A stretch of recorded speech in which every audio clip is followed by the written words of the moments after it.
Здравейте, мили хора! Добре дошли!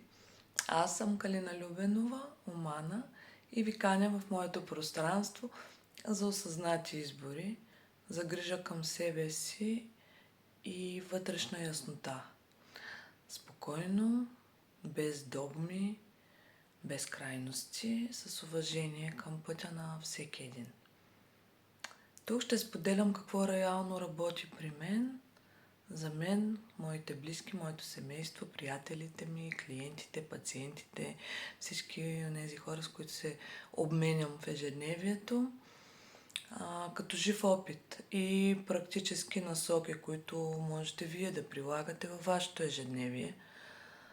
По образование и професионален път работя с наука, структура и много дълбоко проверена информация, което едва ли е някаква изненада за Дева с асцендент Дева.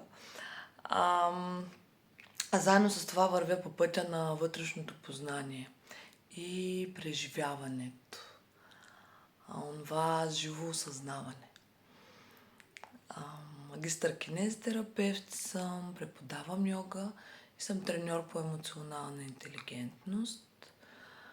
И повече от 25 години вече изследвам тези взаимовръзки и това взаимодействие на цялостта, на триединството, на тяло, дух и съзнание.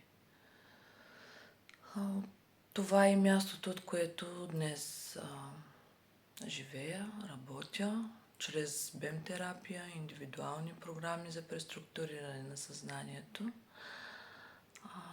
Името на канала Омега Яко, освен от Ом, звукът, който твори Вселената и Омана, ми напомня всеки ден, че силата, истинската ни мощ е там, където се срещат знанието, осъзнаването и любовта, мъдростта и действието.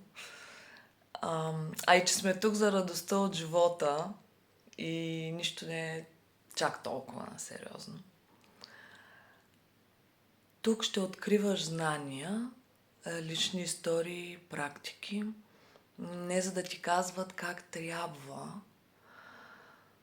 за да ти помагат да правиш по-съзнателни, информирани избори, отговорно към личното ти здраве и благоденствие и да се връщаш към собствената си чиста природа, своята вътрешна опора. Добре дошъл в това пътуване и ако това резонира с теб, остани. Радвам се, че се срещнахме.